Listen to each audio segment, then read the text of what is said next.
আমি গিটার শেখা শুরু করি হচ্ছে আমি যখন ক্লাস 6-এ পড়ি, মানে আমার তখন 11 বছর বয়স। চেষ্টা করো অন্তত যাতে টাকাটা ওসুল হয়। গান পিওন is just like a family too. অর্থ তো প্রথমে রোজগার হয়নি, সিকিউরিটি গার্ডের চাকরি করেছে। তো তিনি আমার গান শুনেছেন, তিনি আমার গান শুনে আমাকে বলছেন, তখন খুব ছোটো, যে বাবু আমি যদি তোমাকে কোথাও গাইতে বলি তুমি গাইবে। ওই হতাশাটা না করে না আমরা যদি আরেকবার একটু যাই জায়গাটায়, যে আমি কীরমভাবে করতে পারি, বাট ওর অন্য অন্য চান্সেস করি। মেয়ে পটাবে গিটার বাজি নাকি গান গাইব, আমি তখন থেকে যে সিলেক্ট করেছি অপশান আমি গান গাইবো, তো গানই গাইবো।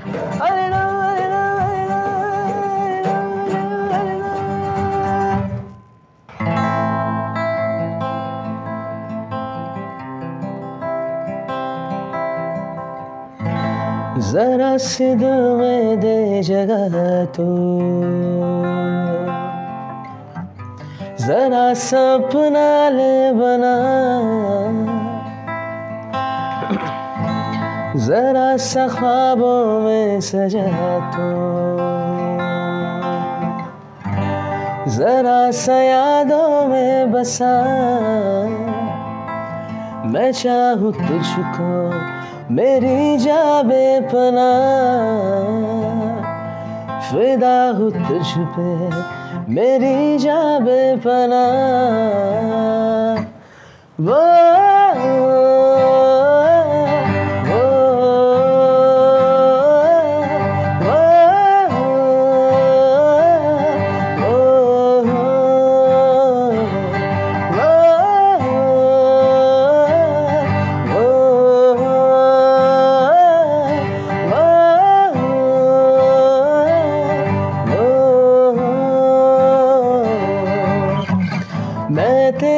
मैं तेरे कदमों में रख दूं ये जहां, मेरा इश्क दीवानगी।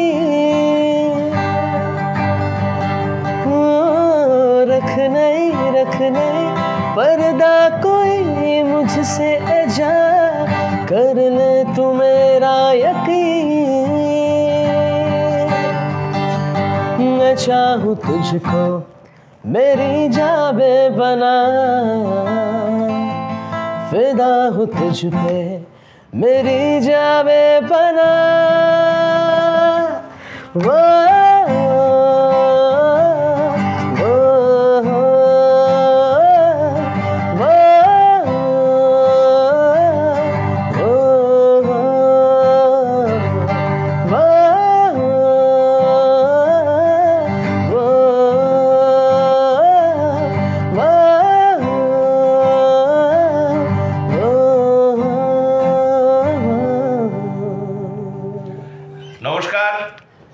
আমরা এসে গেছি গান পিওনের আরেকটা পডকাস্ট গান পাগলে। আজকে আমাদের শিল্পী আপনাদের অনেকেরই চেনা এবং খুবই প্রিয় জ্যোতিষ্ক সাহা। জ্যোতিষ্ক এসে গেছে আজকে আমাদের মধ্যে। আজকে আমরা আড্ডা দেবো জ্যোতিষ্কর সাথে। জ্যোতিষ্ক, কেমন লাগছে আজকের এই প্ল্যাটফর্মে এসে? তুমি তো গান পিওনের সাথে বহুদিন ধরে যুক্ত, আর এই গান পাগলের আড্ডায় তুমি আজকে প্রথম। তোমার কেমন লাগছে বলো? সত্যি কথা বলতে খুবই ভালো লাগছে। মানে এত সুন্দর একটা অ্যাম্বিয়েন্স আর এত হোমলি অ্যাটমসফিয়ার, সেখানে এত সুন্দর একটা পডকাস্ট হচ্ছে, আর সঙ্গে যখন এত সুন্দর একটা কোহোস্ট পেয়েছি, মানে প্রিয়ঙ্কর স্যারের কথা আলাদা করে আর কী বলবো, মানে আমাদের একদম মানে বন্ধুর মতো করে আমাদের সঙ্গে উনি মেশেন। সত্যি খুব ভালো লাগছে, সিরিয়াসলি বলছি খুব ভালো লাগছে। তো তোমার আজকে এই আড্ডাতে আসার পরে তোমাকে প্রথম যে প্রশ্নটা আমি করব, সেটা আমি সকলকেই করে থাকি, তোমার জার্নিটা তুমি যদি একটু বলো আর কি। ছোটবেলায় কিভাবে গানের প্রতি আকৃষ্ট হলে, বাড়িতে গান বাজনার চল ছিল কিনা, কিভাবে তুমি গানকে প্রথম মনে করলে যে গানটাই আমার জন্য, আমি গান গাইবো, এটাতে তুমি কিভাবে উপনীত হলে আস্তে আস্তে, সেটা যদি একটু বলো আমাদের। এইটা একটু বলা মুশকিল, মানে কিভাবে আমি মনে করলাম যে আমি গানটাই করব। সত্যি কথা বলতে যতটুকু আমার মার কাছ থেকে আমি শুনেছি, তখন তো একদম ছোট, মানে সেই সময় তো জানি না কি, মানে আমার মা বাবা যে আমার মধ্যে কী দেখেছে, তারা আমাকে বলতেন যে আমি নাকি কিছু গান শুনলে খুব মানে হয়ে যায়, মেসমারাইজড হয়ে যায় কাইন্ড অফ। তো আমি সেইটার পর থেকে তারা আস্তে আস্তে লক্ষ্য করলো যে আমি খুব ছোটোবেলা থেকে একটু দুরন্ত ছিলাম, বেঁধে রাখতো, বাচ্চাদের যেরকম হয় আমাকেও বেঁধে রাখতো। তো গান শুনলে আমি শান্ত হতাম। তারপর থেকে মাও ভাবলো একটা মিউজিকের অ্যাপটিটিউড আছে, তো শেখানো শুরু করলেন। ইনফ্যাক্ট আমি এখনও শিখে যাচ্ছি, বিভিন্ন গুরুজিদের সান্নিধ্য পেয়েছি, তো তাদের কাছে এখনও শিখে যাচ্ছি। তো আমার মনে হয়েছে মিউজিকটা আমি কবে থেকে করতে পারি এটা এক্স্যাক্ট ডেটটা বলা খুবই মুশকিল, কিন্তু একটা মিউজিকের প্রতি ভালোবাসা এসছে, একটা খুব ইন্টারেস্ট এসছে সত্যি বলতে। আর মানে মনে হয়েছে যে this is the way which I can pursue. হ্যাঁ, সেটা কবে, মানে কোন ক্লাস যদি তুমি ক্লাস বলাটা না খুব শক্ত, মানে সত্যি কথা বলতে, মানে ওই যদি অ্যাপ্রক্সিমেট বলা যায়, মানে আমি সত্যি কথা বলতে খুব ছোটোবেলা থেকেই স্টেজ শো করি আর কি, সেই সময় না ওই রকম ব্যাপারটা আসেনি, মানে যেটাকে খুব গানের প্রতি ইন্টারেস্ট বলে। মানে মা তখন এক প্রকার জোর করি আমাকে বলতো, কিরে রেয়াজটা করছিস না, রেয়াজটা কর মন দিয়ে। হ্যাঁ, আমি তখন একটা দেয়ালে টিকটিকি খুব ভয় পেতাম। হ্যাঁ, তো রেয়াজ করার সময় টিকটিকি চলে আসতো, কেন জানি না। তো সেই কাগজ টাগজ ছুটে গানের ডায়েরি থেকে কাগজ ছুটে মারতাম। তো মা বলতো, কি গানের ডায়েরিটা কী হাল করেছিস? হ্যাঁ, এখানে কত সারগাম লেখা আছে, তান লেখা আছে, সেগুলো। তো সেই সময় থেকে না সত্যি মনে হয়নি আমি তখন মানে গান শিখতাম, মা মা শেখাতো ওই বেসিসে। আস্তে আস্তে ডিউ কোর্স অফ টাইম আমার মনে হয়েছে, খুব যদি বলি কখন তাও মানে ওই ভয়েস চেঞ্জ যে সময়টা হয় আমাদের ছেলেদের, ওই সময়টার সময় আমার মনে হয়েছে যে 8-9 এরকম সময় না, আরেকটু আগে আমার ভয়েস চেঞ্জ আরেকটু আগে হয়েছে, মানে 7, হ্যাঁ 6-7 ওরকম সময় থেকেই আস্তে আস্তে শুরু হচ্ছে। তো সেই সময় থেকে আমার মনে হয়েছে যে আর অন্য কিছু তো করছি, পড়াশোনা তো করছি, বাট গানটা একটা আলাদা ইন্টারেস্ট। কারণ তখন কি হয়, মানে আমার মনে হয় ওই সময়টা খুব কোয়ালিটি টাইম আমার জন্য। মোস্ট অফ দ্য মিউজিশিয়ানস ওই সময় না মিউজিকটাকে ছেড়ে দেয়, কারণ তারা পড়াশোনার একটা চাপ, সবচেয়ে বড় কথা যারা মানে কিছুটা হলেও ডেডিকেটেডলি মিউজিক করে একটু ফ্রাস্ট্রেটেড হয়ে যায় কাইন্ড অফ, মানে ওই গলাটা সাথ দেয় না, ঠিক আছে। তখন আমি না বিভিন্ন ইনস্ট্রুমেন্ট শেখা শুরু করি, পিয়ানোর প্রতি একটা ভালোবাসা জন্মায়, গিটার তখন থেকে শেখা শুরু করি, ঠিক আছে। আর তখন থেকে শুনতাম হচ্ছে, প্রথম আমার শোনা হচ্ছে ইংলিশ এবং বাংলা ব্যান্ড। তার আগে আর সবার আগে বলে রাখি, আমার বাড়িতে কিন্তু কোনো শাস্ত্রীয় সঙ্গীতের বা কোনো রকম কোনো সঙ্গীতেরই কোনো রকম কোনো ব্যাকগ্রাউন্ড নেই, ঠিক আছে। আমার মা ছবি আঁকেন, গান ভালোবাসেন, বাবাও গান ভালোবাসেন, কিন্তু কেউ প্রফেশনালি মিউজিক করেননি বা মানে শেখেনও নি সেরকমভাবে। তো যথারীতি যাই হয়, তখন আমি না কাইন্ড অফ একটা মিউজিক এক্সপ্লোরের মতো ছিলাম, মানে যেখান থেকেই ভালো মিউজিক হতো সেখান থেকেই আমি শুনতাম। আমার একজনের কথা খুব বলবো, তীর্থপ্রতিম বসু বলে একজন দাদা আছেন, আমাদের পাড়ায় থাকেন, আমাকে গিটার শেখাতেন। তো সেই দাদা এসে হঠাৎ করে আমাকে বললো যে তুমি তো ক্লাসিক্যাল করো, তোমাকে একটা পেন ড্রাইভ বলে একটা জিনিস হয়, জানো? আমি তখন তাও জানতাম না পেন ড্রাইভ কী জিনিস, ইন্টারনেট কানেকশন কী জিনিস কিছুই জানতাম না। প্রজেক্ট হতো, সাইবার ক্যাফেতে যেতাম, মা সঙ্গে নিয়ে যেত, 5 টাকা 10 টাকা আধ ঘন্টা যা পয়সা হতো সেটা দিয়ে পড়িয়ে নিয়ে আসতো, কিচ্ছু জানতাম না তখন। তাহলে পেন ড্রাইভ বলে একটা জিনিস হয়, ফোনের দোকানে দেখতে পারো, ওখানে কিনে নিয়ে আসবে আমার কাছে, আমি প্রচুর গান দিয়ে দেবো। আমি বললাম ঠিক আছে। তো তাকে আমি দিলাম, সে 1 সপ্তাহ পর যে গানগুলো আমাকে দিল, আমার বলতে গিয়ে সত্যি কথা বলতে মানে গায়ে কাটা দিচ্ছে, পুরোনো দিনের কথা তো, নস্টালজিয়া একটা। প্রথম আমাকে শোনালো হচ্ছে শফকাত আমানত আলী। আচ্ছা, প্রথম সেই আমাকে শোনালো উস্তাদ গোলাম আলী খান সাহেব। তখনও না আমি তাদের ব্যাপারে সত্যি কথা বলতে আমি জানতামও না, মানে একটা বলবো যে মানে গোলাম আলী খান সাহেবের স্টাইলাইজেশনটা যেরকম হয় গানের, সেই সময়টা আমার শুনে মনে হয়েছে যে কোথাও না আমি এই স্টাইলাইজেশনটা অনেক দিন ধরে খুঁজছিলাম, মানে একটু আমি যে টাইপের মিউজিক পছন্দ করি ঠিক সেরকম কাইন্ড অফ একটু কিছু মিউজিক হচ্ছে। আর দিয়েছিল প্রচুর ফিউশন আর ইংলিশ ব্যান্ড। সে আমাকে বলেছে একটু শোনো শোনো, ভালো লাগবে এক প্রকার একটা, যেরকম নন্দলাল বসু একটা কথা বলেন যে আর্টের যে মজা, শিল্পের যে মজা, সেটা না হট করে আসে না, একটু ট্রেনিং প্রসেস লাগে। ঠিক একদম। মানে একজনকে উনি ছবি আঁকার ক্ষেত্রে বলেছেন, এটা সমস্ত শিল্পের জন্য, যত শিল্প পদবাচ্য আমরা বলি ভালো বাংলায়, যত শিল্প পদবাচ্য বিদ্যমান, সেই সমস্ত শিল্প পদবাচ্য প্রথম নতুন কোনো জিনিস সবার আগেই কেউ গ্র্যাস্প করতে পারবে না, তাকে একটু কন্ডিশনিংয়ের মধ্যে থেকে দেখানো উচিত যে এটা এরকম, এটা এরকম। ডিউ কোর্স অফ টাইম থাকতে থাকতে তার প্রতি ভালোবাসা তৈরি। যেরকম খুবই অনেস্টলি একটা কথা বলছি, আমরা যখন কোনো মানে মেয়ে বন্ধুর সঙ্গে প্রথম আলাপ করি, প্রথমেই তো তাকে ভালো লাগে না, একটু কথাবার্তা বলতে বলতে জিনিসটা ভালো লাগে। তো ফিউশন মিউজিকের ক্ষেত্রে এবং ইংলিশ ব্যান্ডগুলোর ক্ষেত্রে আমার ঠিক সেরকমই লেগেছে। একটা সুরো মূর্ছনা যেটা শাস্ত্রীয় সঙ্গীতে, যেহেতু আমি ছোটোবেলা থেকেই শিখতাম, সেটা তো একটা কানে বাজতো, সঙ্গে যখন তার সঙ্গে ওয়েস্টার্ন ইনস্ট্রুমেন্টের সেই ইনস্ট্রুমেন্টেশনগুলো অ্যাড হলো, সেইটা তখন থেকে আমি ভাবলাম যে আমি না এই জনরাটা আমার খুব পছন্দ পার্টিকুলারলি, আর মিউজিকটাকে আমি যদি করি আমি এই রকম জায়গা দিয়ে আমি যাব। আর টিল নাও এখনও বলতে পারেন যে এইটাই আমি খুঁজছি সত্যি কথা বলতে, মানে ফিউশন মিউজিকের একটা খুব মজা আছে। আর ফিউশন মিউজিকের কত রকম যে সাইড সেগুলোকে এক্সপ্লোর করা, কারণ ফিউশন মিউজিক আমি প্রথাগতভাবে কারা কী মনে করে আমি জানি না, আমি সে প্রসঙ্গে বলবও না, কিন্তু আমার ক্ষেত্রে তার একটা অন্যরকম ডেফিনেশন আছে। শুধুমাত্র দুটো আলাদা জনরাকে মিক্স করেই ফিউশন হচ্ছে তা না, একটা কম্পাউন্ড মিউজিক, মানে যেখান থেকে লোকে মানে একটা এমন মুগ্ধতায় পৌঁছায়, মানে সেটা একটা মানে কি বলবো অভাবনীয় একটা ব্যাপার। তো এরম বলতে পারি যে এরম একটা জার্নি চলছে এখনও। সত্যি কথা বলতে আমি মিউজিশিয়ান কতটা হয়েছি বলতে পারবো না, বাট মিউজিক এনথুসিয়াস্ট এটুকু বলতে পারি। ভালো মিউজিক হলে অনেক সময় মানে গান করি বলে বিভিন্ন জায়গায় যেখানে যেখানে গান গাইতে যাই, কেউ আমার আগে গাইলে বা কেউ আমার পরে গাইলে যদি ভালো গায় আমি খুব মন দিয়ে শুনি, কারণ আমি অলওয়েজ খুব ভালো মিউজিকটা পছন্দ করি। এরকম অনেক সময় হয়েছে যে মানে বিভিন্ন সিচুয়েশন অনুযায়ী সেই গানটা হয়তো ডিমান্ড করছে না, মানে অডিয়েন্সের তরফ থেকেই বলছি, তারা একটু ডিমান্ড করছে যে একটু মানে আপবিট সং একটু হোক, বাট আমি ঠিক আছে হচ্ছে, কিন্তু আমার ভালো গান যখনই শুনে আমি সবাইকে বলে একটু দাঁড়িয়ে যাও, তুমি একটু দাঁড়িয়ে যাও, হয়তো বাড়ির লোকে তাড়া থাকে, ঠিক আছে তোর তো হয়ে গেছে চল ছোটবেলা দিলাম না, একটু দাঁড়িয়ে যাও শুনে দিই কীরকম গাইছে। তো সেটাই বলতে পারি যে ওই ফিলিংটা তখন থেকেও ছিল, এখনও ছিল, এখনও ওই যে ভালো মিউজিক হলে I want to be a musician. তুমি কথা প্রসঙ্গে যখন এই গিটার শেখার কথা একবার উঠলো, তোমার কত বছর বয়সে গিটার শেখা শুরু? আমি গিটার শেখা শুরু করি হচ্ছে আমি যখন ক্লাস 6-এ পড়ি, মানে আমার তখন 11 বছর বয়স। আচ্ছা, সেই তখনই তোমার প্রথম গিটার কেনা? গিটার প্রথম তখন কেনা। সবচেয়ে বড় কথা, আমার বাড়িতে একটা ইনস্টিটিউশন আছে আমার মায়ের, সেখানে আঁকা শেখানো হয়। তো মা হঠাৎ করে একদিন বললো যে একটা গিটার ক্লাস খুলি। বললাম হ্যাঁ ঠিক আছে খোলা। আমি তো তখন খুব ছোটো, তো যখন গিটার বাজানো হতো আমি দেখতাম দাঁড়িয়ে দাঁড়িয়ে। তো আমাকে একদিন দাদাই বললো কি তুমি শিখবে? আমি যে হ্যাঁ বসে পড়ি, নিলাম। তারপর থেকে আমি বলবো না যে প্রথমে আমি খুব ওবিডিয়েন্ট স্টুডেন্ট ছিলাম, খুব প্র্যাকটিস করতাম তা না। একদিন আমাকে একটা কথা বললো যে দেখো তুমি তো একটা গিটার শিখছো, তুমি একটা গিটার কিনেওছো, তখন একটা ছোটো বেবি গিটার কিনেছিলাম,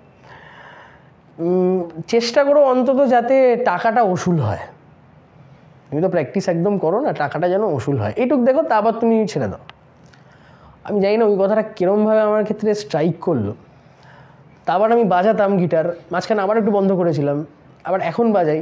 মানে এখন মনে হয় যে যখনই গান গাইছি একটু গিটারটা সঙ্গে থাকলে বা হারমোনিয়াম বা অন্য কোনো ইনস্ট্রুমেন্ট একটু সঙ্গে থাকলে। তার জন্য আমি যত মিউজিশিয়ান বন্ধুরা আছে সবাই, মানে আমার যারা যারা খুব ক্লোজ ফ্রেন্ড আর কি, আমার সাথে যারা যারা বাজায়, শুধু শো বলে নয়, মানে শো আছে বলে মিউজিক আয় রিহার্সাল করবো, আমরা একটু আয় ভাই, একটু আয়, একটু বসি, একটু জ্যামিং করি। তো সেইভাবে আর কি গিটার বলো বা যে কোনো ইনস্ট্রুমেন্টই বলো, সবটাই ওরকমভাবেই আমার এটা ভালো লাগার জায়গা। দারুণ। একটা গান শুনি তাহলে? নিশ্চয়ই নিশ্চয়ই। কি শোনাবে? জি মেজর প্রোগ্রেশনের একটা গান শোনাই। তোমার কাছ থেকে একটা ফিউশনও শুনবো আমরা, চেষ্টা করব।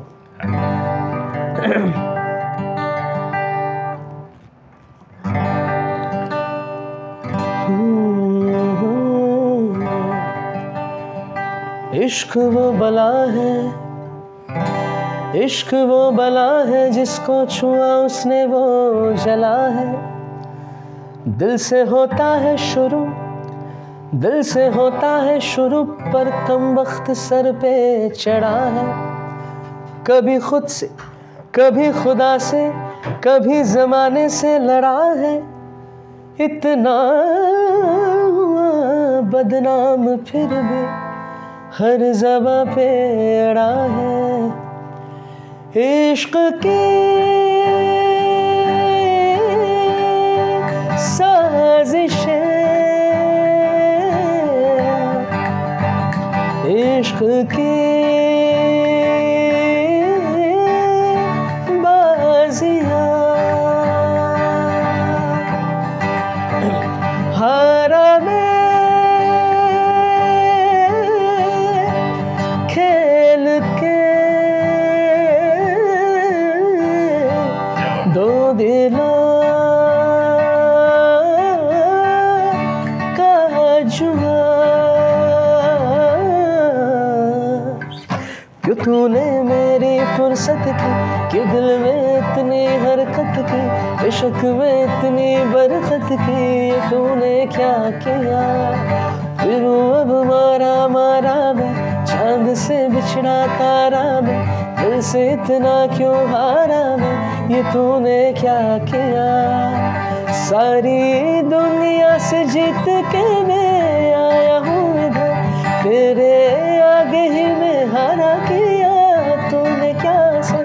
मैं दिल का राज कहता हूँ कि जब जब सांसें लेता हूँ तेरा ही नाम लेता हूँ, ये तूने क्या किया। फिरूं अब मारा मारा मैं, चांद से बिछड़ा तारा मैं, दिल से इतना क्यों हारा मैं, ये तूने क्या किया। क्या बात, দারুণ Thank you. দারুণ। তোমার গলায় এই গানগুলো খুব সুন্দর লাগে শুনতে অ্যাকচুয়ালি। Thank you. আর এবার আমরা একটু অন্য প্রশ্নে যাই, যে গান পিয়নের সাথে তোমার আলাপ কিভাবে হলো সেটা যদি একটু বলো দর্শকদের।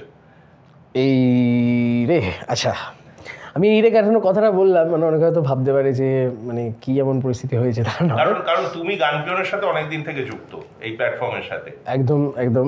হ্যাঁ, গান পিয়নের সঙ্গে আমি যদি ফর্মালি বলি, মানে যদিও সম্পর্কটা এখন আর ফর্মালি নেই গান পিয়নের সঙ্গে, একদমই নেই। গান পিয়ন হচ্ছে, সত্যি কথা বলতে আমি কোনো বাড়িয়ে বলবো না, কিছু না, গান পিয়ন is just like a family too. Correct.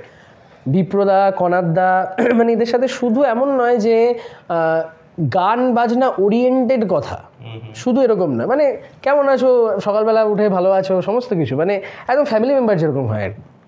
তো যদি বলি কবে থেকে শুরু হয়েছে, একটা মজার ঘটনা আছে।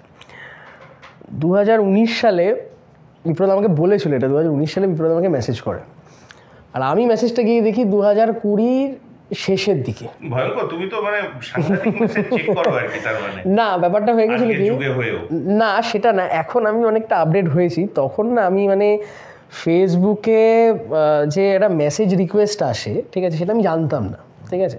আমি জানি যারা যারা ফ্রেন্ডে আছে ওরাই মেসেজ পাঠায়, মানে সত্যি কথা বলতে কি আমি সোশ্যাল মিডিয়াতে এসেইছি হচ্ছে 2018-19 সাল, তার আগে পর্যন্ত খুব মানে এটা একটা ভয়ানক বিষয়। তখন আমাদের বন্ধুদের অনেকের কাছেই হোয়াটসঅ্যাপ আছে, নিজেদের ফোন আছে। আমার একটা ফোন ছিল তখন, আমি যখন ক্লাস 11-12-এ পড়ি, তখন মা এটা বললো যে তুই তো মাধ্যমিক পাস করেছিস, তোকে একটা ফোন দরকার। আমার একটু অবাক লাগলো যে আমাকে ছোটোবেলা থেকে বলছে যতদিন না নিজের টাকায় তুমি রিচার্জ করতে পারবে ততদিন কোনো ফোন যেন না আসে। হ্যাঁ, কি আমি বললাম যে আচ্ছা ঠিক আছে ফোন, ঠিক আছে। এইটুকুই সাইজ, তো একটু ছোটো, আমি একটু বড়ো করে দেখালাম। ওটা হচ্ছে স্যামসাং গুরু, একদম বিখ্যাত ফোন। তো ওটার মধ্যে শুধু মানে এন্টারটেনমেন্টের জায়গা একটাই, কিছু গান লোড করা থাকতো, ওই শুনতাম, ওছাড়া কিছু নেই। তো 2018 সময় বললাম একটা স্মার্টফোন যদি হয়, কলেজে যাচ্ছি, মা বলে আচ্ছা ঠিক আছে দেখছি। তো দিদার একটা পুরনো ফোন ছিল, তো আমার দিদা যখন 2018 সালে মারা যায়, তো আমার মা বলে এই ফোনটা তো কিছু কাজ নেই, তাহলে তুই ইউজ কর। বললাম আচ্ছা, প্রথমেই সেকেন্ড হ্যান্ড, ঠিক আছে, তাই সই। তখন আমি সত্যি জানতাম না মানে ফেসবুকে কীভাবে ফ্রেন্ড রিকোয়েস্ট হয় বা যা কিছু হয়, আমার সত্যি ওটা আইডিয়া ছিল, আস্তে আস্তে শিখেছি। মেসেজ রিকোয়েস্ট যে হয় সেটা জানতাম না। এবার আমাকে বিপ্রদা বলেছে আমি 2019-এ তোমাকে একবার মেসেজ করেছিলাম, এবং প্রসঙ্গটাও বলেছে যে তখন আমি রাজ্য সঙ্গীত একাডেমিতে একটা প্রোগ্রামে ছিলাম, সেখানে হয়তো বিপ্রদা আমাকে শুনেছে, সেখান থেকে মেসেজ করেছে। আমি দেখি যথারীতি 2020 সালের শেষে গিয়ে। তারপর বিপ্রদার সাথে কথা শুরু হয়, মানে বিপ্রদা কী করছে, গান পিয়ন কী জিনিসটা সেটা বলে আর কি। 2021 সালে আমার মনে আছে বিপ্রদা আমাকে একবার বলে যে একটা অনলাইন শো হচ্ছে, ইনস্টাগ্রাম লাইভ, তা তুমি কি করবে? তো ওই সময় তো আমাদের প্যান্ডেমিক ছিল, আমরা সবাই জানি। তো সেই সময় আমি বাড়িতে বসে ছিলাম, ঠিক আছে করি, কী অসুবিধা আছে। প্রথমবার একটা শো হয়ে খুব মানে আমার বাড়িতে ছোট্ট স্টুডিও সেটআপ আছে, তা আমি একটা পিয়ানিস্টকে নিয়ে বসেছিলাম, একটা বন্ধু, তো তাকে নিয়ে বসেছিলাম আমরা, পুরো একদম সাউন্ড দিয়ে লাইভ মাস্টারিং সাউন্ড আর কি চেষ্টা করেছিলাম, প্রথমবার করছি। খুব বিপ্রদ ওদিক থেকে বলে কিছুই শোনা গেল না। বললাম হ্যাঁ, এত খাটাখাটি করলাম কিছুই শোনা গেল না, মানে না মানে মাঝে মধ্যে আসছিলো, একটু গ্লিচ হয়ে যাচ্ছিলো। হ্যাঁ, তুমি না মানে একটা কাজ করো যে এমনিই শোনাও তুমি, হ্যাঁ পরের দিন থেকে তুমি এমনি একটা ইয়ারফোন দিয়ে শোনাও। বললাম ঠিক আছে, তখন মানে কষ্ট পেলাম আর কি। যাই হোক, তো এরকমভাবেই বিপ্রদার সাথে হঠাৎ করে মানে ফুল ফ্লেজেড কাজ শুরু হয়েছে আমাদের 2022 সাল থেকে। 2022 সালে বিপ্রদা আমাদের একটা বললো যে দেখো একটা অনুষ্ঠান আছে, করবে তুমি কি? তো শুধু তখন আমি বিপ্রদা জানতাম আমি শুধু ক্লাসিক্যাল মিউজিকই করি। তখন বলতো যে তুমি কি একটু হিন্দি টিন্দি গান গাও? বললাম হ্যাঁ, মানে ওই আর কি চেষ্টা করি। তো বিপ্রদা বলে একটা অনুষ্ঠান হবে, করবে? বললাম কোথায়? তা আমাকে পুরো ডেসক্রিপশন পাঠালো, নিউ টাউনের একটা জায়গায় অনুষ্ঠান। তো ওই অনুষ্ঠানটা না মানে অনেক মাস ধরে আমরা করেছি ওখানে, মানে ওটা একটা কমিউনিটি জোন ওখানে করা হয়েছিল। ফুড স্ট্রিটে যেটা হয় ওটা কি না? হ্যাঁ, মানে ওই যে নিউ টাউন ব্রিজের যেটা অ্যাক্সিস মলের উল্টো দিকে যে ব্রিজটা, হ্যাঁ ওইখানে ফুড স্ট্রিট, হ্যাঁ হ্যাঁ, তো ওর উল্টো দিকে যে ব্রিজটা ওখানে শোটা হয়েছিল। তো ওটাই শোটা আমরা মোটামুটি মাসে তখন আমাদের স্লট পড়তো মোটামুটি মাসে 1বার 2বার কখনো 3বারও পড়েছে। তখন আমার কনারদার সঙ্গে লাইভ সামনাসামনি, তার আগে পর্যন্ত কনারদা আমাকে দেখেছি, কনারদাও হয়তো আমাকে দেখেছে, কিন্তু লাইভ সামনাসামনি কনারদার সাথে তখন পড়েছে। আর সবচেয়ে বিপ্রদার সাথেও তখন, তার আগে পর্যন্ত শুধু ফোনে কথা, এই কথা ছিল। তারপর বিপ্রদা বিভিন্ন রকমের কনসেপ্ট বলা, যে গান পিয়ন যে বিভিন্ন রকম মানে live music at door step, যে গান পিয়নের যে একটা করছে এজেন্ডা, তো সেখানেই যে বিভিন্ন রকম গিফট সং তৈরি করা, তখন আমি সবে স্টুডিও কাজ শেখা মানে স্টার্ট করেছি এবং করছিও কিছু ফ্রিল্যান্সিং কাজ। তো বিপ্রদা তখন আমাকে বলতো যে তুমি এটা একটু করে দাও, এটা একটু করবে, এটা এরকম করবে, মিউজিক কম্পোজিশন। তো এরকম করতে না, ওই যেরকম বললাম ফ্যামিলি, মানে কখন সম্পর্কটা একাত্ম হয়ে গেছে, মানে ওটা ওই দিনক্ষণ মেবি বলাটা খুব মুশকিল। মানে এই গান পিয়ন এখন, মানে গান পিয়ন আর মাও বলে যে অনেকদিন যদি গান পিয়নের সাথে কথা হয়, কিরে গান পিয়ন ফোন করো না, হ্যাঁ মানে এটাও জেনে গেছে যে গান পিয়ন মানে শুধুমাত্র মিউজিক ওরিয়েন্টেড বিষয়টা না, গান পিয়ন হচ্ছে একটা মানে ফ্যামিলি একদম আড্ডা মারার জন্য ওর সময় বিপ্রদাকে ফোন করি, কি বিপ্রদা কেমন আছো, ঘুরতে যাচ্ছো, কোথায় ঘুরতে যাচ্ছো, এরকম ব্যাপার। এবার তোকে একবার জিজ্ঞেস করি, তুই তো সব ধরনের গানই করিস অ্যাকচুয়ালি, কোন ধরনের গান অ্যাকচুয়ালি তোর জনার হিসেবে আমি ধরতে পারি, মানে কোনগুলো করে তুই ভীষণ আনন্দ পাস এবং মানুষ তোর যে পরিচয়টা জানে যে জ্যোতিষ্ক এই ধরনের গানই করে বেশিরভাগ, সেটা কোনটা? দেখো আমি একটা জিনিস বলবো, সেটা হচ্ছে যে পরিচয়টা কি হয়েছে আমি জানি না, ঠিক আছে। আমি যে গানটার মধ্যে যেটা তুমি বললে আনন্দ পাই কোন গানটাকে, সেটা হচ্ছে না সেমি ক্লাসিক্যাল মিউজিক, ঠিক আছে, মানে বাংলায় যাকে আমরা বলি উপশাস্ত্রীয় সঙ্গীত, ঠিক আছে। উপশাস্ত্রীয় সঙ্গীতের মধ্যে একটা কারণে আমার খুব ভালো লাগে, সেটা হচ্ছে যে একটা তো পার্টিকুলার রাগের মধ্যে যে কোনো গানই থাকে, ঠিক আছে, একটা রাগের ফরম্যাটের মধ্যে, তার মধ্যে কিছু অ্যাডিশন সাবট্রাকশন হয়। এই অ্যাডিশন সাবট্রাকশনটা যেখানে মূল রাগের যে রাগ রূপটাকে ওটাকে মেনটেন করে কখনো ওটা থেকে একটু বেরিয়ে গিয়ে এমন কিছু অ্যাডিশন সাবট্রাকশন হলো যেটাতে মানে গানটা শুনে খুব ভালো লাগে, আহা এটাও হয় বা এরভাবেও ভাবা যায়, এই জিনিসটা যেটা খুব একটু এক্সপ্লোরিং জিনিস আছে, সেটা আমার খুব ভালো লাগে। আমি সেখানে বলতে পারি যে আমার সেমি ক্লাসিক্যাল মিউজিক খুব ভালো লাগে। আর কোনো শাস্ত্রীয় সঙ্গীতের মানে পরিধির মধ্যে এমন কোনো মিউজিক যার মধ্যে একটু ফিউশন হলে এই ধরনের গান আমার খুব ভালো লাগে আর কি। দারুণ। তো আমি এক্স্যাক্টলি তোর জনারের গানগুলো একটু শুনতে চাইবো, তো তোর যেটা ইচ্ছে একটা গান আমি শোনাবো। তার আগে একটা গান আমার খুব গাইতে ইচ্ছে করছে এই মোমেন্টে, তো সেটা একবার একটু গাই, তারপর ওটা শোনাবো। ঠিক है काश यूं होता हर शाम साथ तो होता, चुप जा दिल यूं रोता हर शाम साथ तो होता, गुजारा हो तेरे बिन गुजारा अब मुश्किल है लगता, नजारा हो तेरा भी नजारा अब हर दिन भी लगता, हाल दिल तुझको सुनाता, दिल अगर ये बोल पाता बाखुदा तुझको है चाहता जा, वो तेरे संग जो पल विदा था वक्त से मैं वो मान लाता, याद करके मुस्कुराता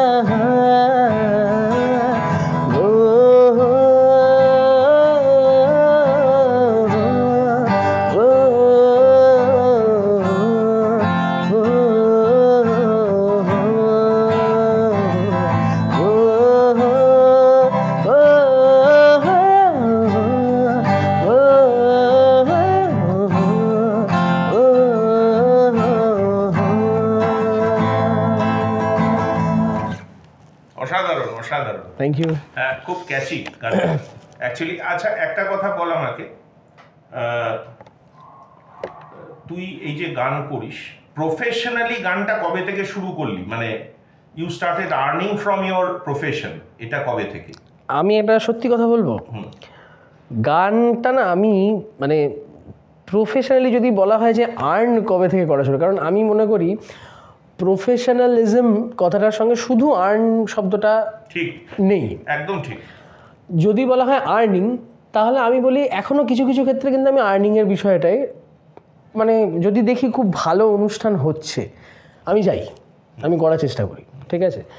আর যেখানে দেখি যে না অনুষ্ঠানটা ঠিক আছে বাট আর্নিংও আছে, ঠিক আছে চলো সেটা তো আমার কাজ, সেটা তো করতেই হবে। কিন্তু যে শুধু আর্নিং বেসড মিউজিক, যে না আমি গান গাইছি পয়সা রোজগার করব তার জন্য, সেটা আমি সবসময় বলবো না। আর প্রফেশনালিজম মানে হচ্ছে যদি আমি বলতে চাই যে একটা মানে নির্দিষ্ট সময় দিনের ব্যয় করে যে আমি এটা করি, আমাকে কাজটা করতে হবে, সেইটা আমার ওই যখন থেকে বললাম যে মনে হয়েছে যে মিউজিক এক্সপ্লোর করতে করতে যে আমার এই জিনিসটা আমি করতে পারি, এই জিনিসটা আমার খুব ইন্টারেস্ট, তখন থেকে না আমি সেই জিনিসটার প্রতি খুব আকৃষ্ট হয়েছি যে প্রফেশনালি মিউজিকটা করা যায়। আর এর পিছনে আমি বলবো আমার মা বাবার অবদান অনেকটা, কারণ প্রফেশনালিজমটা ইনস্টল তারা আমার মধ্যে করেছে। যে একটা প্রতিদিন এখন যেরকম আমি মানে দেখি, আমি যেহেতু কিছুজনকে গান শেখাই, তো আমার ছাত্রছাত্রী বলবো আমার অনেক বাচ্চারা যারা গান শেখে, এটা একটা আমি বলবো একটা মেসেজও হতে পারে তাদের জন্য, যে এই যে একটা কথা বলেন না যে পড়াশোনার খুব চাপ। আমি সেদিনকে একটা আর্টিকেল পড়ছিলাম, হয়তো বিশ্বাস করবে না, ওস্তাদ আমির খান সাহেব, যাকে শাস্ত্রীয় সঙ্গীতের রাজা বলা হয়, খেয়াল গানের কিং, তিনি ইন্দোরের লোক ছিলেন। ইন্দোর ঘরানা সেখান থেকে তিনি তৈরি করেন, আর প্রথম তার শিক্ষা কিরানা ঘরানাতে। তো সেই ব্যক্তি কলকাতায় যখন আসেন গান গাওয়ার জন্য এবং অর্থ উপার্জনের জন্য, অর্থ তো প্রথমে রোজগার হয়নি, সিকিউরিটি গার্ডের চাকরি করেছে। ঠিক সেই সময় কিন্তু যে ব্যক্তি মানে মানে কি বলবো, সে একটা সাম্রাজ্য বিস্তার করে চলেছে শাস্ত্রীয় সঙ্গীতে, তার নাম হচ্ছে উস্তাদ বারেগুলাম আলী খান সাহেব। তার গান খেয়াল গানের পর লোকে বসে থাকতো যে তার ঠুমরি গানটা হবে। সেই জায়গায় দাঁড়িয়ে যখন ঠুমরি গানে লোকে তার মানে গান শুনে একদম মানে পাগল হয়ে গেছে যে ওরকম সুর মুখছো না, ওরকম লোকটার গায়ে কি। হ্যাঁ, এখন অনেক ক্ষেত্রেই দেখা যায় যে ঠুমরি গান মানে তার মধ্যে একটা মানে বীর রসাত্মক ব্যাপার আছে, তার মধ্যে একটা পাওয়ার এক্সাজারেট করে ঠুমরিকে গায়। সেই সময় ঠুমরি যে একটা শৃঙ্গার রসাত্মক গান, একটা মানে তার মধ্যে একটা প্রেম থাকবে। বারেগুলাম আলী খান সাহেবের প্রতিটা, যেটাকে আমরা আলফাজ বলি, প্রতিটা আলফাজেই মনে হয় একটা ভদ্রলোকের মধ্যে একটা প্রেম লুকিয়ে আছে। সেই জায়গায় দাঁড়িয়ে ঠুমরি গান যখন এত মানুষের কাছে জনপ্রিয়, তখন উনি আমির খান সাহেব একটা মানে কি বলবো, মানে বললেন যে আমি ঠুমরিটা গাইব না, কারণ ঠুমরি গাইলে শাস্ত্রীয় সঙ্গীতের চেয়ে পিওরিটিটা নষ্ট হয়ে যায়। ওনাকে সেই সময় লোকে অ্যাকসেপ্ট করতে বাধ্য হয়েছে, তার কারণ উনি শুধু মিউজিশিয়ান না, উনি একজন মানে সেন্ট, উনি সাধক, সাধনা করে। তো সেটার জন্য আমি বলবো যারা প্রফেশনালিজমের, আমার কাছে দিকটা হচ্ছে কি আমি প্রতিনিয়ত সময়, আমিও পড়াশোনা যতটুকু যা করেছি, প্রতিটা বাচ্চা এখন সবাই করছে, কিন্তু তার মধ্যে 1 থেকে 1.5 ঘন্টা গানের জন্য বার করে নেওয়াই যায়। এই জিনিসটা আমার মধ্যে ছোটোবেলা থেকে বাবা মা ঢুকিয়েছেন, যে বলেছে যে তোমাকে যাই করো না 1 থেকে 1.5 ঘন্টা কিন্তু তোমাকে গান করতেই হবে। তো সেই আন্দাজ থেকে বলতে পারি যে প্রফেশনালিজম আমার মধ্যে তখন থেকেই ছিল।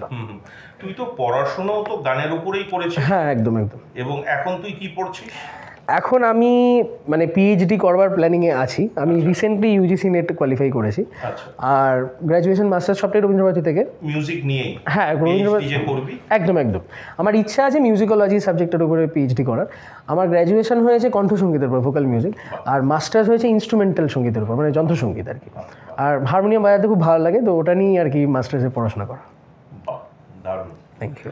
আমাকে একটা কথা বল, আজকালকার যারা শিল্পীরা আমাদের কলকাতায় যারা থাকেন মেনলি, বা মফস্বলেরও হতে পারেন, যারা মানে তার শিল্পসত্তাকে তুলে ধরার জন্যে কলকাতাতে ট্রাভেল করেন, এই যে উঠতি শিল্পীরা, এদের কি তোর মনে হয় যে কলকাতায় এক্সপোজারটা সেইভাবে পাওয়া যায় না? যদি এটা বম্বে হতো বা সাউথ ইন্ডিয়া হতো বা অন্য কোথাও ভারতবর্ষের হতো, এক্সপোজারটা একটু ভালো হতো।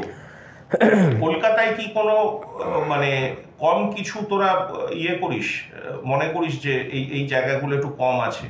একটা বড় মুশকিল প্রশ্ন করলে গো, কী করে উত্তর দিই। তার কারণ হচ্ছে যে একদম সিম্পল একটা সলিউশন বলি, এমন যে কোনো জায়গা যেখানে লোকসংখ্যা প্রচুর কিন্তু কাজের সোর্সেসটা কম, সেখানে তো স্ট্রাগল হবেই।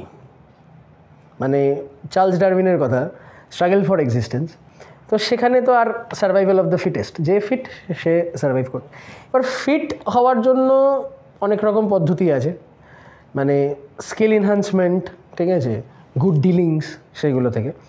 তো আমি বলবো যে পাওয়া যায় না বা যায়, এটা না খুবই একটা মানে কি বলবো, একটা কন্ট্রাডিক্টেড একটা ব্যাপার। তোকে আমি একটু সুবিধে করে দিচ্ছি।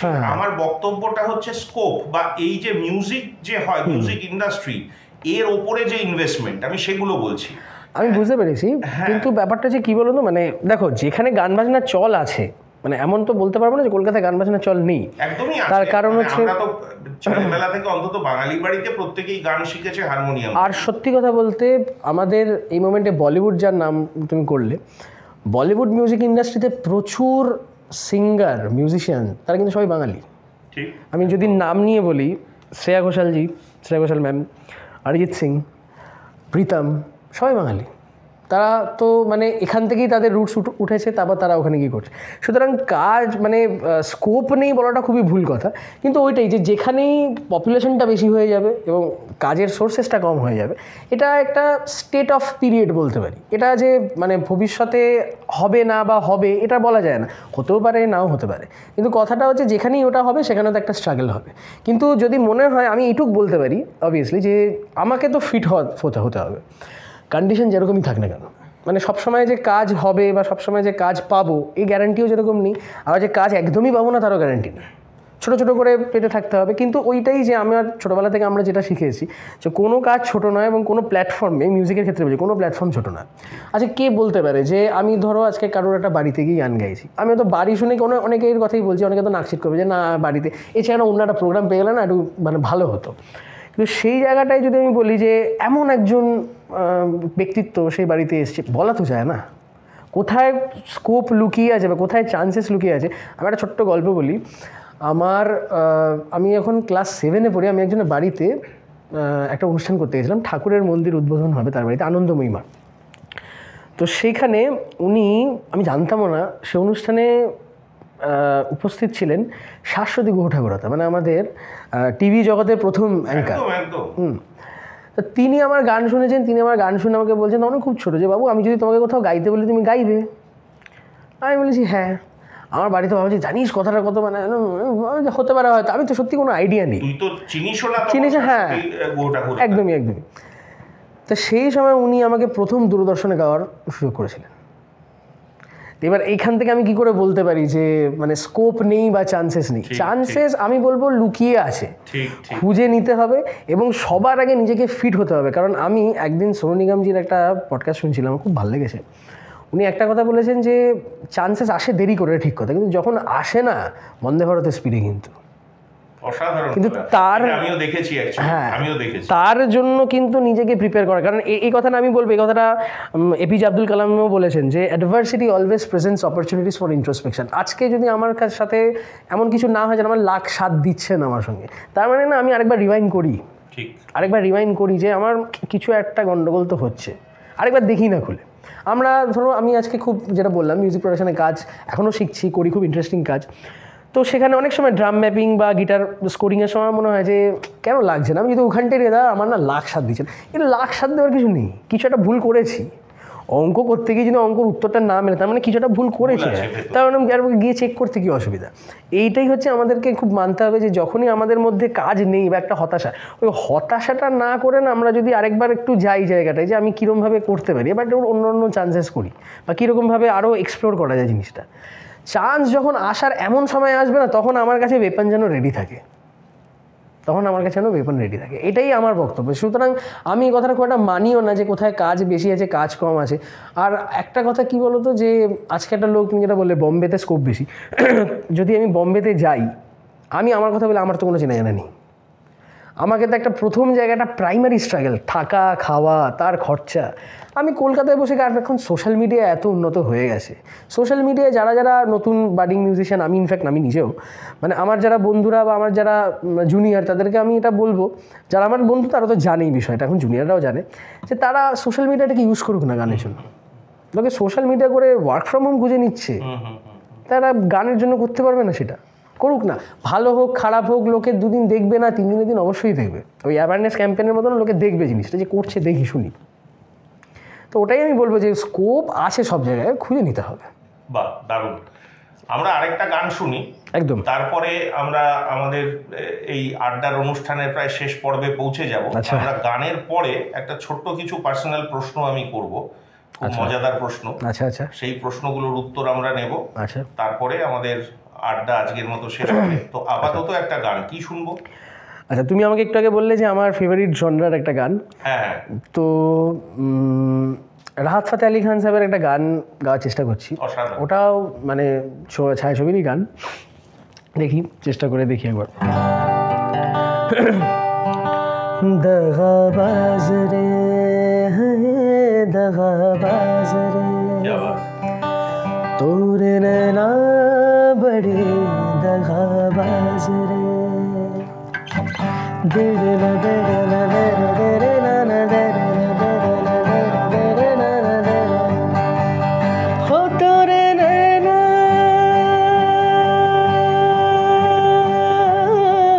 है नैना नैना नैना है दगाबाज रे है दगाबाज रे तोरे नैना बड़े दगाबाज रे काहे खफा से चुलबुल से बुलबुल काहे ना तुम्हारे बतिया है काहे पड़ा पीछे जाने दे बड़ी मैं जाऊँ क्या थोड़ी खतिया है इस अदा पे तो हम कुर्बान गए जी तोहरे हाँ के तो हमने करान गए जी कल मिले हैं कल मिले तो हम कबूल गए आज रे दगाबाज रे अरे दगाबाज रे तोरे नैना भरे दगाबाज रे ओ दगाबाज दगाबाज दगाबाज रे है तोरे नैना भरे दगाबाज रे। क्या बात, क्या बात, দারুণ দারুণ। Thank you. মনে হয় দর্শকেরও, আমাদের সকল দর্শকদেরও খুবই ভালো লেগেছে গানটা। ও এই ধরনের গানগুলো সত্যি জ্যোতিষ্ক অসাধারণভাবে গায়।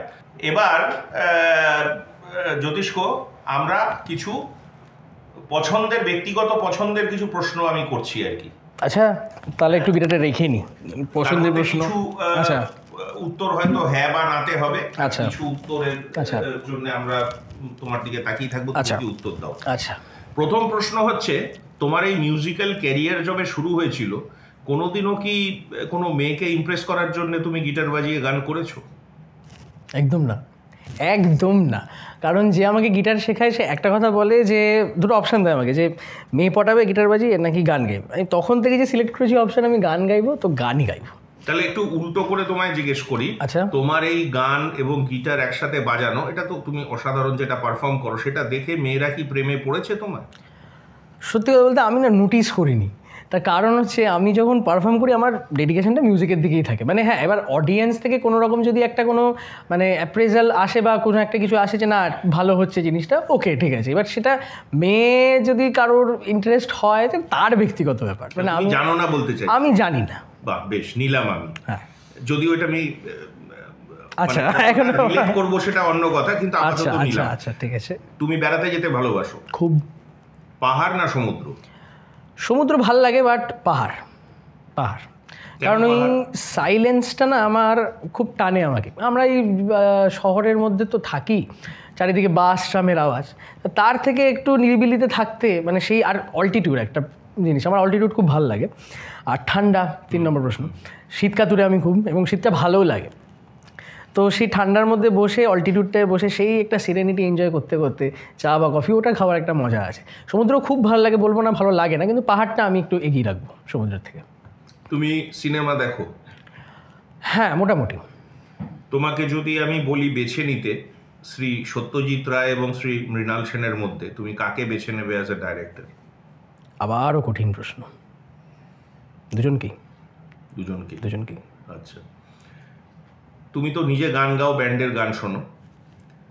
ভূমি আর চন্দ্রবিন্দুর মধ্যে বেছে নিতে বললে কাকে বেছে নেবে, কোন ব্যান্ডটিকে? মিউজিক্যালিটির দিক থেকে যদি বলি তাহলে ভূমি, আর লিরিক্সের দিক থেকে বলতে গেলে চন্দ্রবিন্দু। বাহ, দারুণ। খেতে কি ভালোবাসো, চাইনিজ না মোগলাই? মোগলাই। চাইনিজ জিনিস আমার একদম পোষায় না সত্যি কথা বলতে। মোগলাইটা খেতে, মোগলাই খেতে খুব ভালো লাগে। বই পড়ো? এখন অতটা পড়া হয় না, আগে পড়তাম। আচ্ছা, তোমার কি কোনো এরকম বই আছে যেটা হাতে পেলেই তুমি পড়ে ফেলবে, এরকম কোনো বই? সেটা যদি মাইথোলজি ওরিয়েন্টেড হয় তাহলে অবভিয়াসলি। আচ্ছা, তুমি মাইথোলজি আমার খুব ভালো লাগে। আচ্ছা আচ্ছা, তোমাকে যদি আমি বলি একটা মুভির নাম বলো বা সিনেমার নাম বলো, চলচ্চিত্রের নাম বলো, যেটা তুমি যখন তখন দেখতে পারো, মানে তোমার টিভিতে হলে পরে চোখে পড়লো, তাহলে এটা তো আমি যতই কাজ থাকুক ওটা তখন প্রায়োরিটি হয়ে গেল, ওটা আমাকে দেখতেই হবে। মুভিটা টিভিতে দেখাচ্ছে বা হলে এলে পরেও যে এটাকে আমাকে দেখতে হবে, অনেকদিন বাদে হলে এসেছে। একটা বাংলা সিনেমা আছে, অনেকগুলোই আছে এরকম।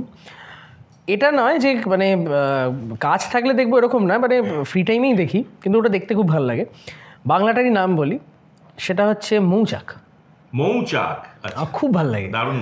মানে ওই যে একটা মানে একটা কি বলবো, একটা দুষ্টুমি আছে সিনেমাটার মধ্যে, এবং আমার খুব পছন্দের নায়ক হচ্ছে উত্তম কুমার। তার ওই অভিনয়, ফ্ললেস অভিনয়। আরেকটা আমার উত্তম কুমারের সিনেমা খুব ভালো লাগে, বাঘবন্দি খেলা। এই সিনেমাগুলো যদি হয় ফ্রি টাইমে আমি দেখি। বাহ, সুন্দর। তুমি একটা জিনিস বলো, ইটারনাল ক্রাশ কেউ আছে? ইটারনাল ক্রাশ মানে, আমি তোমাকে বলছি, আমি এইভাবে প্রশ্নটা রাখি শিল্পীদের কাছে, যে তোমার কোনো ক্রাশ যার কাছে হয়তো তুমি কোনোদিনও পৌঁছতেই পারবে না, সে সারা জীবন ক্রাশ হয়েই থেকে যাবে। মানে she can be a celebrity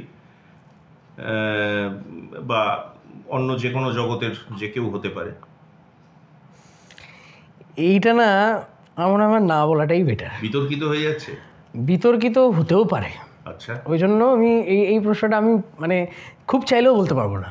মানে এটা যেহেতু আমার ইটারনাল, এবং আমার মনে হয় যদি সিক্রেসি রাখি জিনিসটার মধ্যে থাকবে, তো এটা সিক্রেসি। ঠিক আছে, তোমাকে আমি প্রেস করব না।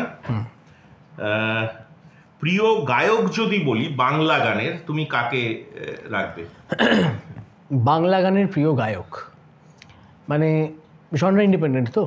হ্যাঁ, জনরা ইন্ডিপেন্ডেন্ট। আচ্ছা, জনরা ইন্ডিপেন্ডেন্ট হলে অনেকের নাম বলতে হবে, ঠিক আছে? খুব তবুও 2-3টে নাম তুমি বলতে পারো যাদেরকে তুমি একদম 1 নম্বরে বা 2 নম্বরে রাখবে। 1 নম্বরেই রাখবো, 2 নম্বরে রাখার মতো মানে রাখবো এই কথাটা বলার মতো দুষ্টতা সবাইকেই 1 নম্বরে রাখবো। হ্যাঁ, যাদেরকে আমি বলবো 1 নম্বরে, আমি দুজনের নামই বলবো, মান্না দে আর মানবেন্দ্র মুখোপাধ্যায় 1 নম্বর। অসাধারণ। তাহলে এবার তোমাকে জিজ্ঞেস করি, সুরকার হিসেবে কাকে আগে রাখবে, সলিল চৌধুরী না সুধীন দাশগুপ্ত? দুজনকে। এটাই এক্সপেক্ট করছিলাম। দুজনকে কিছু বলার নেই, এটা দুজনকে।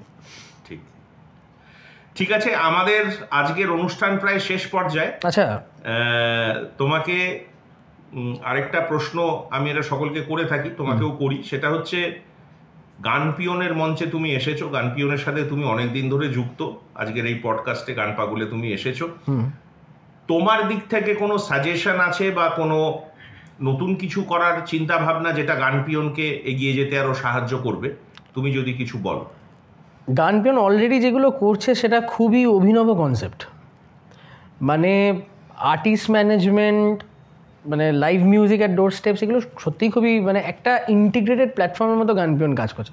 তা আমার মনে হয় না আমার আলাদা করে কোনো সাজেশন দেওয়া দরকার, শুধু এইটুকুই বলতে পারি যে এটা যেন অব্যাহত থাকে at the end of the day, যে গান পিয়ন যেন একটা ব্র্যান্ড হিসেবে তৈরি হতে পারে, যেরকম ওরা করছে কাজটা। তো সেটা যেন, কারণ অনেকেই না হারিয়ে যায়, তো মানে করতে পারে না, কারণ এই কাজগুলো কী হয়, ম্যানেজমেন্ট বা বিভিন্ন মানে এত লোকজনের সাথে কোঅর্ডিনেট করে কাজটা করা একটু অসুবিধা হয়, একটু চাপও হয়, প্রেশারও হয় তাদের। আমি বলবো এটা লাস্ট অব্দি অব্যাহত তারা রাখে, কারণ এই যে জিনিসটা তারা করছে সেটা সত্যিই খুবই অভিনব একটা কাজ। দারুণ। আমাদের প্রোগ্রাম আজকে এখানেই প্রায় শেষ, কিন্তু তার আগে দর্শক, প্রোগ্রামটা পুরোপুরি শেষ করার আগে একটা চমক আছে। আচ্ছা, চমকটা অ্যাকচুয়ালি হচ্ছে ওর জন্যে। তো তোমাকে আমি লাস্টে একটা গান গাইতে বলবো, তোমার একটা প্রিয় গান, যে গানটার সাথে তুমি আসার আগে আমরা আরেকজনকে বলেছিলাম এখানে আসতে, তোমার গানের সাথে কাহন বাজানোর জন্য তুমি চিনবে দেবায়ন। দেবায়নকে আজকে আমরা ডেকে রেখেছি। কোথায়? দেবায়ন আছে। আচ্ছা, দেবায়নকে আমরা অন্য ঘরে রেখেছি। আচ্ছা আচ্ছা। তো ও তুমি জানতে না, বাট দেবায়ন জানতো আজকে তোমার পডকাস্ট আছে। আচ্ছা। তো দেবায়ন অতি উৎসাহে এখানে চলে এসেছে। কোথায় কোথায়? একবার দেবায়নকে ডাকি, কারণ দেবায়ন আর ও ছেলেবেলার বন্ধু এবং একসাথেই ওরা প্রোগ্রাম করে, একসাথে বাজায় এবং দারুণ একটা কম্বিনেশন দেবায়ন কাহরে। এবং ও একটু কাটছি, ওকে আমি জন্মাতে দেখেছি। একদম একদম একদম। মানে দেবায়নের কথা যখন উঠলো, দেবায়নের বাবা সঞ্জীব কাকুর সঙ্গে আমি গান করেছি। তখন তো দেবায়ন মানে কি বলবো, খুব ছোট। মানে আমি গুরুজির বাড়িতে যেতাম গান করতে, জানলার কাছ ধরে দাঁড়িয়ে থেকে বলতো, দাদা তোমার গানটা খুব ভালো হয়েছে। সেই জায়গা থেকে আয় ভাই একটু আড্ডা মারি, মানে এই সম্পর্কটা অনেকটা এসে। তো ও যে আজকে এসছে আমাকে একবার বলতে পারতো, যাই হোক। আচ্ছা আচ্ছা আচ্ছা আচ্ছা, আমরা ডেকে নিচ্ছি দেবায়নকে। আচ্ছা, শেষ লগ্নে একটু ভালো করে গান বাজনা। একদম একদম একদম। দেবায়ন আয়, চলে আয়। ওয়েলকাম টু গান পাগল। আরে ব্রো, তাহলে দেবায়ন যখন চলে এসে গিটারটা তুলেই নি। হ্যাঁ, গিটারটা তোল। চলো। দর্শকদেরকে বলা, দেবায়ন আর আমাদের জ্যোতিষ্কর এই জুটিটা কিন্তু খুব পুরনো জুটি আর কি। একটু আগে জ্যোতিষ্ক বলছিল, তো এনজয় করুন, দেখি ওরা কি শোনায় আমাদের। চল তাহলে যাওয়া যাক কিছু। আচ্ছা, একটা কথা, আমি দুটো টি কোস্টার জোগাড় করে রেখেছি সঙ্গত করার জন্য। আমি একটুখানি তাল দেবো ওদের সাথে, কারণ শুধু হাতে বসে থাকা যায় না এই গান বাজনার মাঝখানে। নিশ্চয়ই নিশ্চয়ই।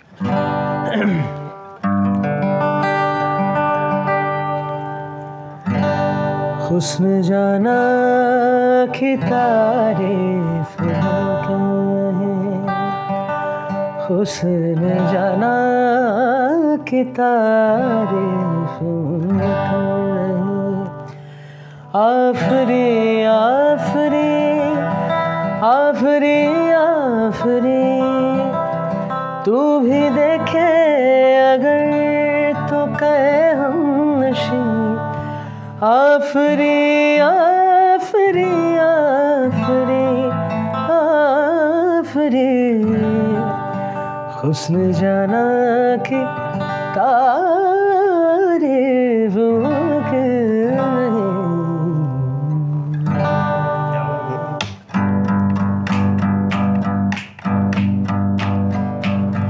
तेरे काली अखियों से जिंद मेरी जागे, धड़कन से तेज दौड़ूं सपनों से आगे। तेरे काली अखियों से जिंद मेरी जागे, धड़कन से तेज दौड़ूं सपनों से आगे।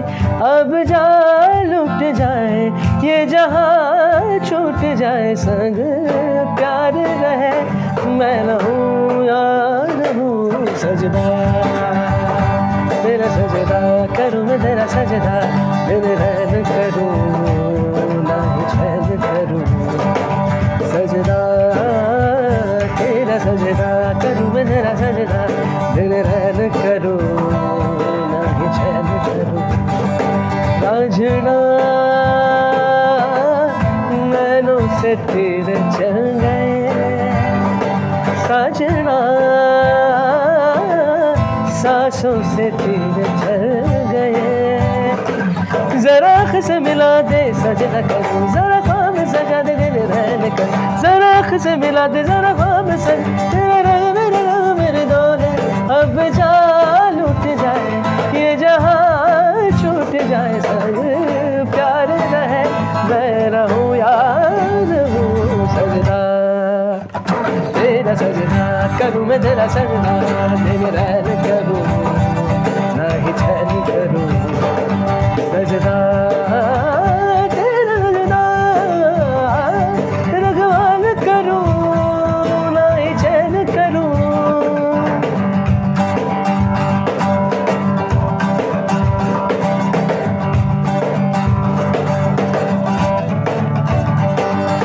ओ लाल मेरी पत रखियो भला झूले लालन, ओ लाल मेरी पत रखियो भला झूले लालन, सिंदरी दा से वरदा सकी शाबाश कलंदर, दमादम मस्त कलंदर, हनी दम दम में अंदर, दमादम मस्त कलंदर, हनी दम दम में अंदर।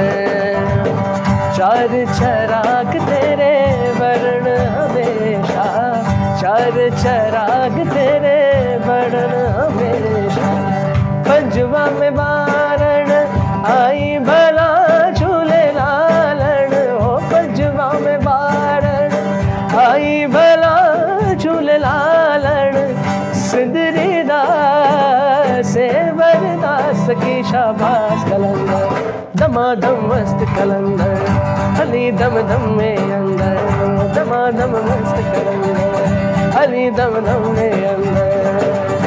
हो लाल मेरी, हो लाल मेरी, हैदर